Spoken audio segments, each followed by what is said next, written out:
Hi folks, welcome to Hat Friday. You know it's Friday because we're wearing hats. Hello. The I Write Radio podcast, videocast. We got a bit exercised yesterday about pubs. So Stuart's decided to do a bit of research. Not by going to pubs, I should add. Wrong kind of research, that. Well, so we'll delve into pubs once again because Ireland's made a few decisions about pubs. The First Minister's presser, I've got a wee clip from yesterday's statement where Nicola got into Jackson Carlaw big time that I think we'd all enjoy. Schreeder, our Edinburgh University professor, has jumped on the feminist bandwagon, probably worth a wee chat about that. And Jimmy's got a bee under that bonnet that his union's allowing him to wear about the police union, the police federation. So we're going to try and cover all that today. Jimmy, we'll let you have first pop at the polis. Right, aye. I've got a copy of the statement from the chap at the head of the police federation because parts of it they disturbed me, but I did find them rather annoying as well. He has a pop at politicians, saying that the politicians failed to condemn the actions of those who defied the law by going to the Black Lives Matter protest last week. That is a lie, because both Nicola Sturgeon and Humza Yousaf encouraged people not to go to those protests. So he starts off lying. He then, later in his statement, starts going on about there's no moral high ground to be claimed. Right or left, green or blue, unionist or nationalist, statue wrecker or statue protector. I'm sorry, those chaps who turned out to supposedly protect the statues in Glasgow last weekend and this week don't give a monkeys about statues. They are right-wing, unionist thugs who came out to upset and attack people who were protesting. And for him to suggest there's any kind of equivalence between both groups is a political statement that, as a serving police officer who's lied about the actions of the Justice Minister and the First Minister, I think there should be disciplinary proceedings brought against him, and I think the guy should be turfed out. I think he's way overstepped the mark. Well, with my union hat on, I think the laddie should be allowed to say what he wants, even if I don't disagree with him, because he's basically the head of the Polish union, which is what the federation is. So I wouldn't like to see any ramifications for him if he's representing the views of his members. Is he representing the views of his members, though? Well, we don't know. We just, if he isn't, they should vote him out. But the thing that really got me about that was, regardless of what was said or enacted, his members still would have had to enforce it. Mm-hmm. So if the First Minister had turned around and said, right, we're banning all public protest, you policemen get yourselves along there and put a stop to it. So there would have been no difference for the police on the ground. They still would have had to go and wade in. They just would have been arguing with the nasty thug element and the decent left-wing. Well, I don't know if they were all left-wing, maybe they weren't, that's not fair. But the asylum seeker protests, they would have had to go in and break them all up. Right. So it would have been double the work for them. Well, apparently one of the people that was attacked at that particular event, whatever night, the night before last in George Square, was there as a journalist, and because he was Chinese looking, he reckons he was picked on and battered. Aye, I seen that one. That was last weekend. That wasn't the asylum seeker one. The worry I have about the asylum seeker protest is that they do have some legitimate complaints. And I did see somebody, and it was actually, pretty sure it was somebody, it was on Bella Caledonia, who'd written a piece that was very anti-police, equally as bad as the statement for the Police Federation, saying that the police led them into a trap and they were led into being attacked by these thugs. I've watched some of the video footage, mate. The police were alongside what was a happy and cheerful demonstration that was always going to George Square. They led them nowhere. So there's fault on both sides. It's interesting that Bella always choose to publish particularly one-sided things when stuff like this happens. Routes are decided by speaking to Aye. the police. And certainly if it looked really bad, the police could have taken them in a different direction. Had it looked like But it was can you going to turn imagine, into... well, can you imagine the complaints if that had happened? I did see a report that the front end of that protest overtook the police. And I don't know whether it was true or not, but I saw a report that said that before they got to George Square, they overtook the police that were shepherding them and went ahead on their own. That's why you need good stewarding. Aye, that's when you actually need, like you say, rather than the police, private stewarding, stewards that you've employed yourself. Yeah, your own. Exactly. And we see that at the Indie marches. There's some top quality steward in there. Nobody gets to be at the front of that march that shouldn't be anywhere near the front of that march. Right. And the stewards are always leading people to where they need to be.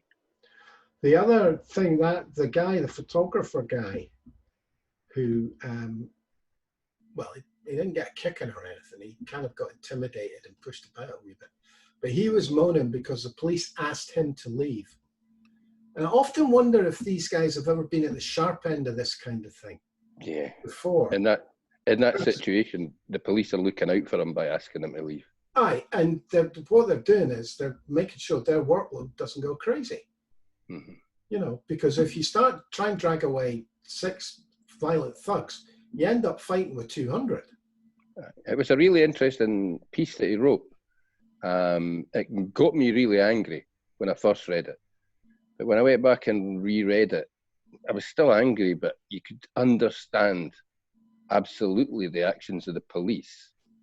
I think particularly last weekend, they were kind of outnumbered, mate. They didn't, for one reason or another, operationally, they didn't expect it to be what it turned into, which is a bit of a worry, given the history that Glasgow has of, and God, let's be clear, last year, there were some particularly violent marches in Govan and in central Glasgow last year.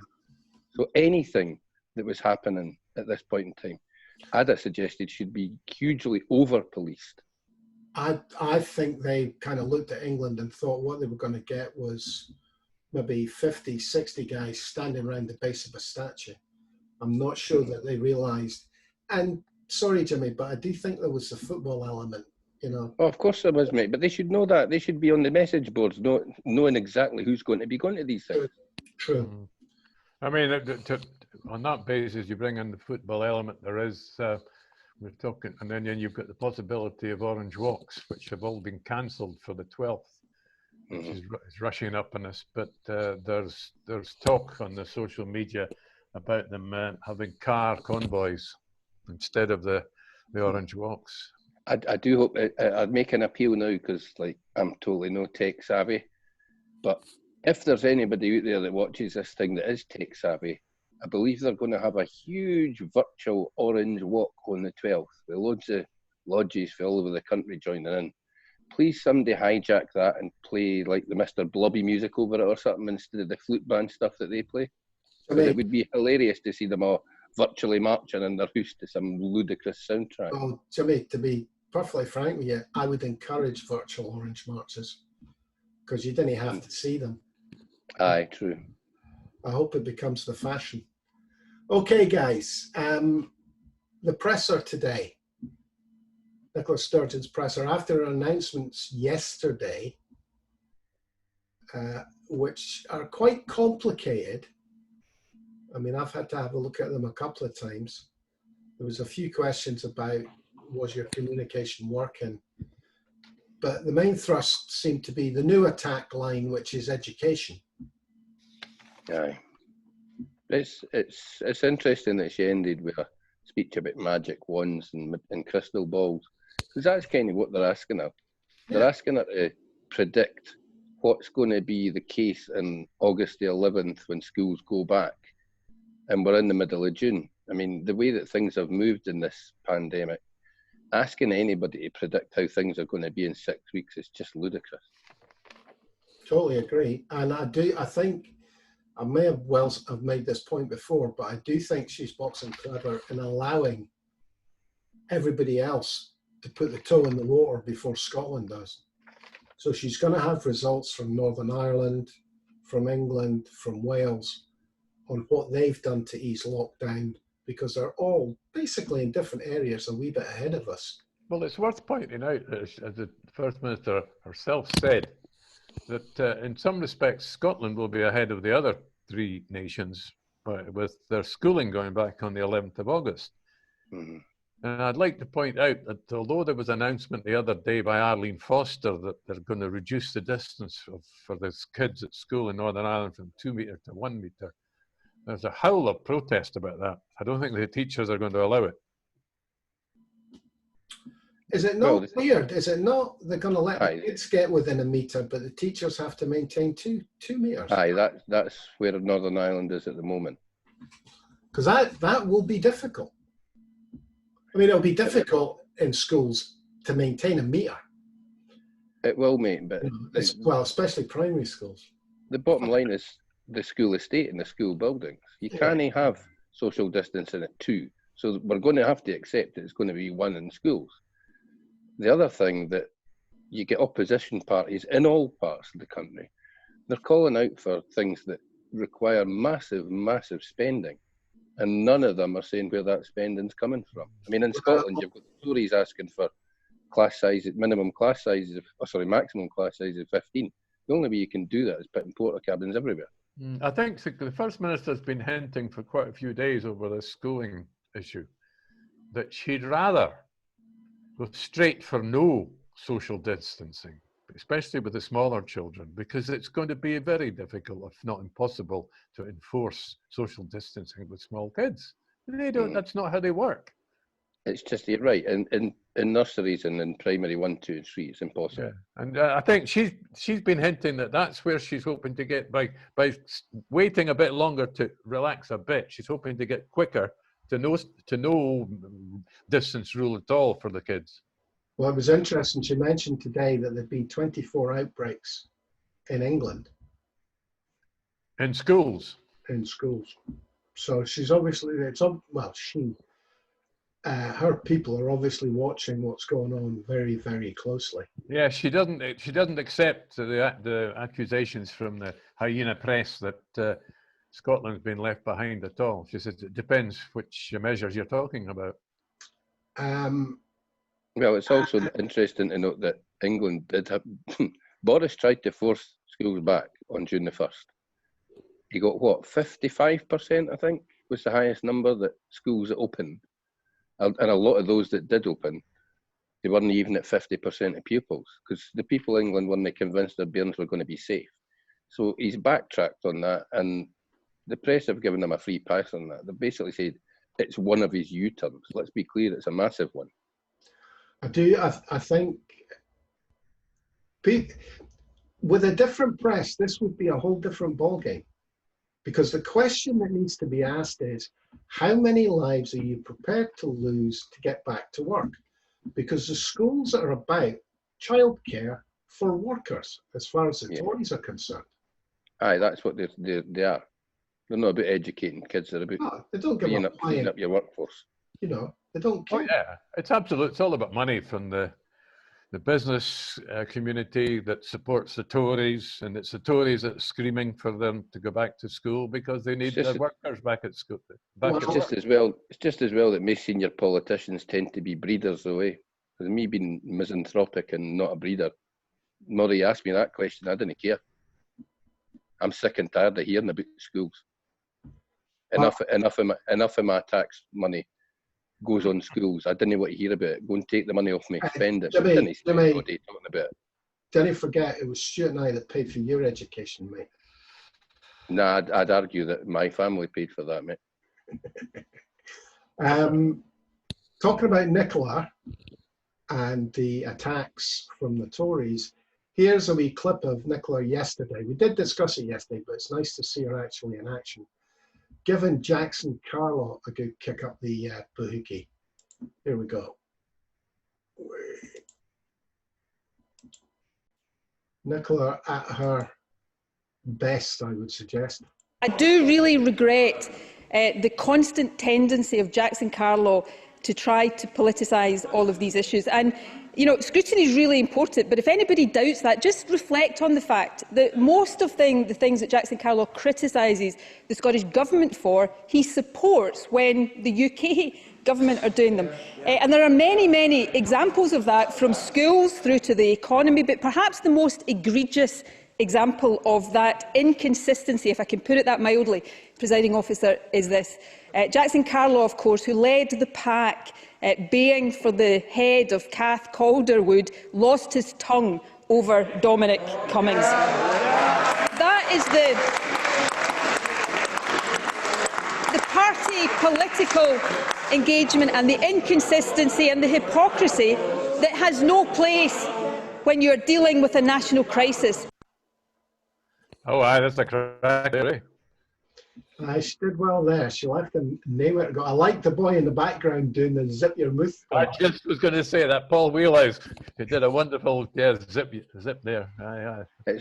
It's noticeable that Jackson Carlaw, after going on Twitter yesterday and getting his arse slapped for that as well, has tweeted about 4 times about Nicola today, and each time has called her Sturgeon. Doesn't even give her her first name anymore. Well, car crash is what I tend to call them. Okay, guys, sticking with the Tories, the other big news that we're catching up on from yesterday is the huge, phenomenal success of what I like to call the DCM app, Dominic Cummings Mates app. Mm-hmm. The Tory government has now admitted that it was a total waste of money and time. Apple have, at the presser yesterday, it was announced that they were now going to partner with Apple because the Apple app didn't manage to accurately demonstrate the distance between people. Apple have announced today that they haven't been approached by the British government, and their app's quite capable of measuring distances between people accurately. So they basically stood up, announced a failure, and then lied about what they were going to do now. Was that the health secretary? Yes. Aye. Yes. I can see him he's got a fabulous future career on the West End, in theatre. He's got very good at just a deadpan face, saying anything you outrageous things. In fact, he'd be good in farce. Mm. Well, you'll forgive me, but I watched a piece on Newsnight last night where the government were told in March, that their app wouldn't work.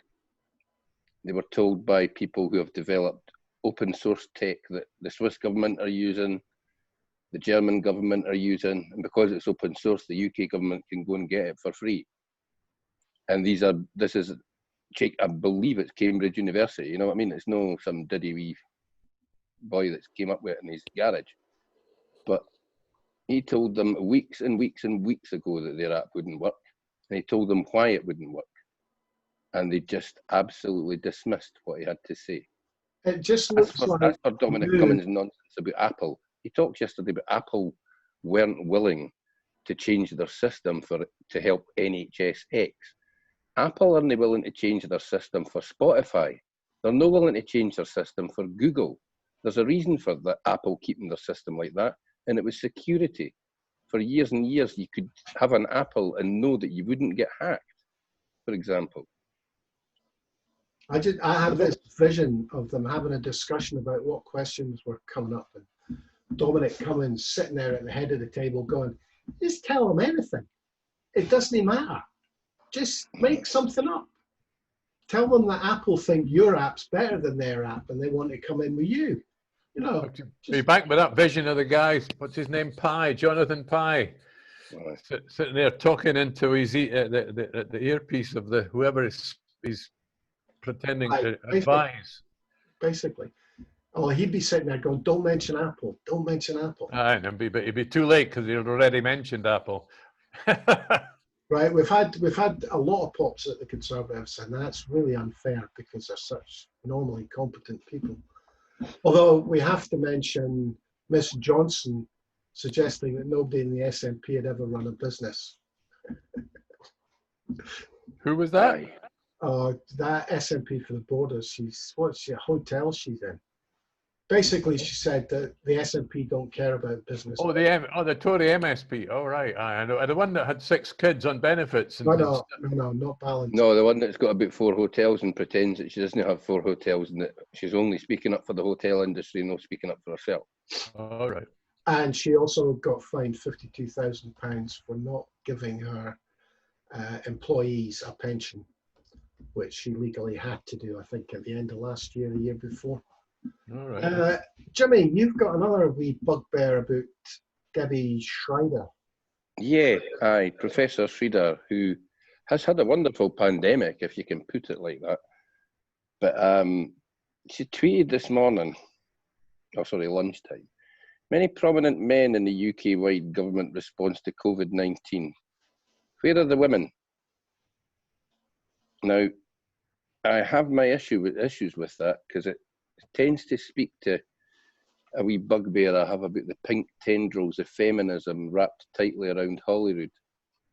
For example, Miss Schreider has been given extraordinary credence by the Scottish Government to the point where I think yesterday they switched policy, and in Scotland, without telling the Scottish people or without telling the Scottish Parliament, I think they're trying to do New Zealand and eradicate the virus, as Professor Schreider has advised them.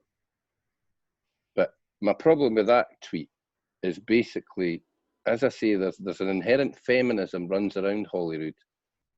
You see it with things like, 5 or 6 years of Nicola Sturgeon calling for a gender-balanced cabinet.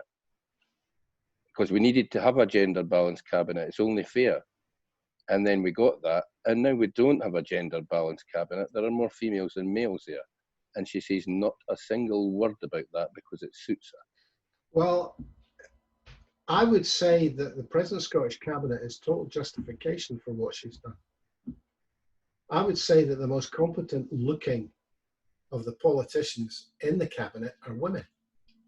Yeah, I would say some of them are and some of them aren't, mate. I think I have an issue with a couple of them that have been failures in the past. I think they've let themselves down in the past, and I think some of them are letting themselves down right now. Well, I'm struggling to think of any that don't come across well. There's one or two, their communication TV skills aren't great. Have you seen a male pushing the GRA stuff? No, but I mean, I think our cabinet looks very competent. I mean, okay, I'm biased, and the opposition don't look terribly competent. But even amongst the opposition parties, the women are doing pretty well. I would say. I've just heard a couple of conversations that are ludicrous about hints of anti-patriarchy stuff coming out of people's mouths that annoys the crap out of me. Scotland's one of the most equal countries on the planet as far as I'm concerned. Certainly I didn't see any female politician having a problem rising to the top. I think we are clearly a meritocracy, but I do worry when they're starting to talk about the patriarchy as if they've been held back in some way. You could say that there's still a problem with non-white faces in the parliament, including, I mean, to get back to the Chinese, Asian, etc. I mean, you could say there's a severe shortage of that. There is, but I didn't see how a parliament can actively encourage people to stand for it. It's a bit like the police force. If you want it to be respected, if you want your politicians to be respected, if you want your police force to be respected, it's got to reflect its community. Yeah, but positive discrimination has proved in the past that by discriminating to get people into these positions, it tends not to work. Well, I think the SNP have been lucky in the fact that they haven't had to have a framework of positive discrimination. There might be positive discrimination at an unofficial level, but I think it's worked out well for them. I do think I'm well impressed. And I'll never forget, I went to the hustings for the 2016 general election, and the women in Edinburgh North and Leith, and the women were superb. Joanna Cherry, Deirdre Brock, what's her name that ended up, got bumped by the Liberal, what was his name? She ended up an MSP. The housing scandal, can't remember. But I would have said, Christine Thompson. Yeah, of about, I think there was about 8 people, and it was kind of half and half, and the women totally outshone the men. And there was 2 of the guys there who had been councillors, who had been in the game a while, but I was much more impressed with the quality of the women. Jimmy, you've had a lot to say on this. Let me think. I'm just trying to think of. Murphy, sorry for fucking having an opinion. And I'm trying to think of the front benchers in Holyrood, and the men and the women, and I can think of some weak men that are still there. Fergus Ewing, for one, he seems to be in with it and in with the rafters. He's a Ewing mate, that's why he's there. Talking Tory. John Swinney's still obviously bats rather well, but the women I can think of, you've got Fiona Hislop, she's strong. You've got Jean. Oh, you're having a laugh, mate. You've got Shirley Ann Somerville. We know quite well. I don't know if she's a front bencher anymore, but you wouldn't want to try out best her. Why no? She's the one pushing the Gender Recognition Act. That is a question. That's not a question of competence. That's a different thing. That's about policy. I would disagree with her on that. No, that's about her pushing something that is splitting the party. I agree with you there, but she's one of the ringleaders of the group that's doing it. I'm sorry, Jimmy. I didn't realise that was the topic. I thought it was a competence of the women. You think it's competent to push something that's splitting the party, like? Jimmy, I'm not going to argue with you about bloody Shirley Ann Somerville. Absolutely not. Not on this topic. Not the way you've swung it. Right. Okay. Before you 2 run up and down the street fighting each other, as you live in the same street. Not going to do that. I agree. Man. Can we get back to what she actually said? Schroeder said it was about the lack of scientific female scientists' faces. The pandemic. It's quite funny because the 2 I remember are, I can't remember her name, but the blonde woman from Edinburgh University, Schroeder herself from Edinburgh University, are the 2 kind of non-political appointees. You know, they don't appear at the pressers. They're the 2 that always stick out in my head. I think our problem is with the UK government. I think it was just having a pop at just how many male voices appear from London. But let's be honest, the female scientists that were appearing alongside Boris and alongside Matt Hancock, I think certainly we agreed they were just rubber stamping whatever political decision had been made. Yeah. One in particular, I think she's the chief nurse or something doing there, but she was terrible, man. She was more political than politicians at times. Bear in mind, I just remind you, Jimmy, that Professor Debbie Schroeder, I think I've got her name right at last, is much more than just a face in Scotland. She's got an international presence, and she may be referring to the international situation or the situation in London, for all I know. I haven't even seen the tweet. I do think we've seen a lot of female faces during the pressers with the Scottish government. I mean, I would say it might even be in their favour. That's the impression I'd be left with. In their favour? Are you having a laugh, mate? Of course it's in their favour. I genuinely worry when people start talking about the patriarchy, because that's radical feminism right there. That's people who advocate positive discrimination. And the Scottish government does not need that. I would say that Scotland and the SNP is a meritocracy.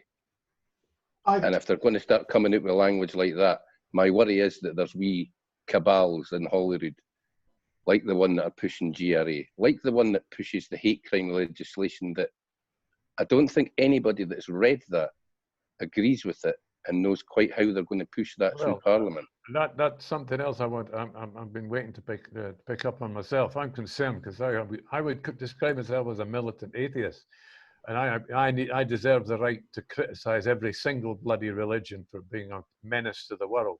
Now, will I still be allowed to say that? Yeah, well, that's the problem. They've not defined, they've not clarified whether you would be allowed to say that. You are allowed to say it. The problem is you still might be charged for it if people complain about it. The problem with it is it depends on the person who's hearing your words. That can't No matter what your intention is with those. That can never work. Anybody can complain. Oh, I don't like tall people. I don't like people with red hair. Yeah. No. That's the problem. You know, every time I see a redhead walk down the street, I get very upset. Can you ban them? Well, I mean, okay, Can you do that? My grass is too green. Can I go out and paint it orange? It may well be the case that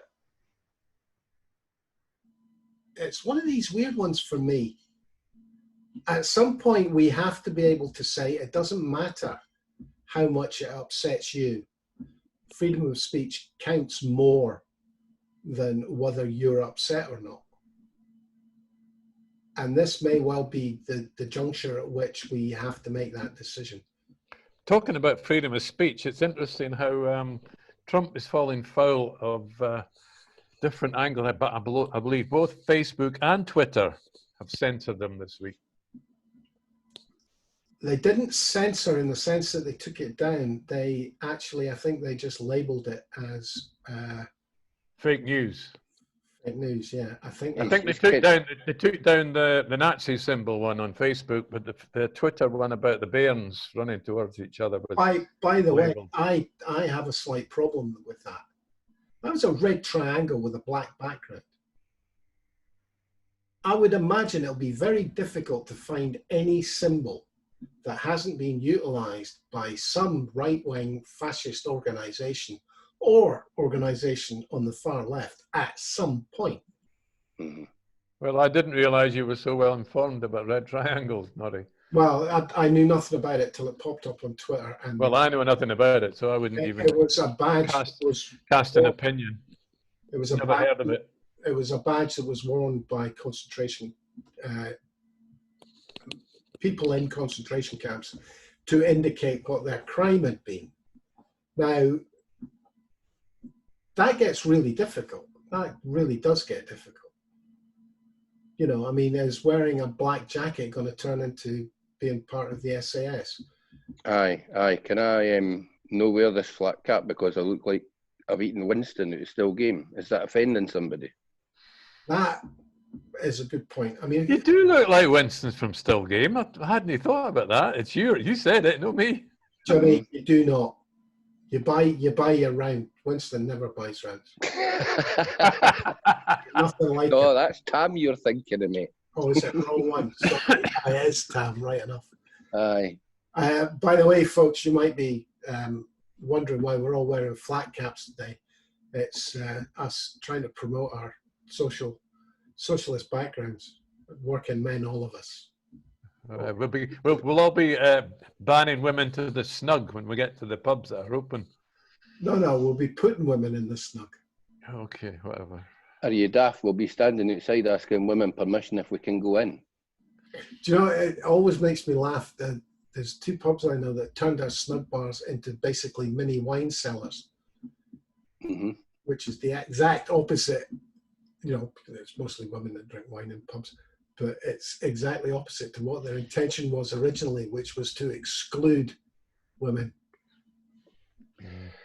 Fucking behaviour excludes. I mean, surely you can't have men-only spaces. Surely that's anathema to everybody these days to have men-only spaces. Well, if you behave badly enough, you can normally create your own men-only space.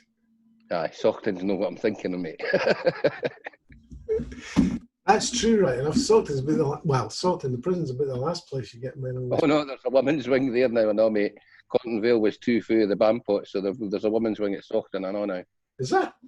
Aye, and I do believe that if you identify as Sonia instead of Norman and wear a frock, they'll put you in there if you misbehave. Right, by the way, Norrie, I think you need to subtitle today's episodes 3 Grumpy Old Men. Or misogynist Shabazz. Aye, that would work. Oh, no, it's got to be, you got to hark back to the show we used to have on Leith FM, Grumpy Old Men. I never approved of that because I didn't really think I was old in those days. Good answer, Norman. They're not very old, the actors in Still Game, but it still works. I was still in my 50s. Anybody got something to finish with? Jesus, we going to end up being grumpy old men. Nobody got something funny for us. I would just like to further to yesterday's conversation about pubs and outside spaces. I'd love to see the science when Nicola and Jason Leach were telling us how people breathe differently in beer gardens. I'd love to see the scientific report that shows them that. I think wherever alcohol's involved, Jimmy, people tend to, shall we say, they become more rule averse, shall we say. I've been accused of inhaling cider, but I've never actually seen me do it. So if have you not inhaled vodka? Have you not actually inhaled vodka? No, mate, I tend to drink them rather than snorting them. What a lightweight. Mm-hmm. But I did find that entertaining that they were telling us that there was some indications that people breathe differently in beer gardens. I'd love to see the scientific report. Well, I missed that. I find it very difficult. I can't even see how you would test for breathing differently in a beer garden. Aye, I mean, to be honest, Jimmy, I'm curious as to why you got your expectations up to imagine that beer gardens in Scotland were going to be open this weekend. I never got that expectation anywhere. You must be reading a different newspaper. No, mate, I didn't read newspapers, Stuart, but it was kind of indicated to the industry that phase 2 would be the point that they would be encouraged to open up their outdoor spaces, and then. And if you think it wasn't, take a look at how many people have spent thousands of pounds doing up their outdoor spaces and were pissed off yesterday. Anyway, yes, I mean, as I say, I think your expectations are definitely too high, judging by the rules for Ireland that were published yesterday, Irish pubs. I don't get that. I mean, you know, I've had a career in the pub industry, and the only genuine difference it would make on a big enough scale would be if all the local councils simply said, yeah, you can use the public pavement outside your pub. The Irish thing will just be ignored, mate. The Irish didn't follow the rules when it comes to pubs, do they? Certainly rural Irish, anytime you go to rural Ireland, mate, the pub doesn't open when it's meant to open and it doesn't shut when it's meant to shut. There's a very laissez-faire attitude to licensing. And they don't always pay tax on their spirits either. That's shocking. Never happened here. I've never seen poaching in Scotland. Oh, wow. Really? Where have you been all your days? I've obviously led a sheltered life. Oh, there's been a wee underground poaching thing going on for at least 20 years. Oh, well, I've missed out on that one. Years. Don't call it poaching right enough, but you come from a whiskey brewing. Oh, yeah. Well, everybody just used to help themselves from the distillery when they left work every day, so there was never a short. In fact, I was 12-year-old before I discovered whiskey was meant to be brewed. Bush whiskey all came in a lemonade bottle, and it was always crystal clear, and it was very strong. If you spilt it, the varnish went sizzled. Well, the Bond 9 that used to be, before it was knocked down in Salamander Street, the back door had a roaring trade in see-through whiskey. Lovely. It's really vodka, mate. I see they've started construction on the distillery doing it. Ocean Terminal. Have they? Oh. Yep. They started the construction. Well, all the gear got delivered this last week, mate. I believe they're starting on Monday to actually start putting the thing together. So where's? Oh, well, this is irrelevant. Sorry, we better keep this private. Okay. I think we'll call it a day at that. Thanks for listening, folks. Hope you enjoyed it. Thank you, Jimmy Hutton, Stuart Lockhead. I'm Norrie Stewart. Cheerio. Day off tomorrow. It's Saturday, and we've all got to go to the synagogue. So, was that you laughing, Jimmy? So, see you all on Sunday with no doubt a few tirades about the Sunday politics shows. Cheers for now, folks. Thanks for watching and listening.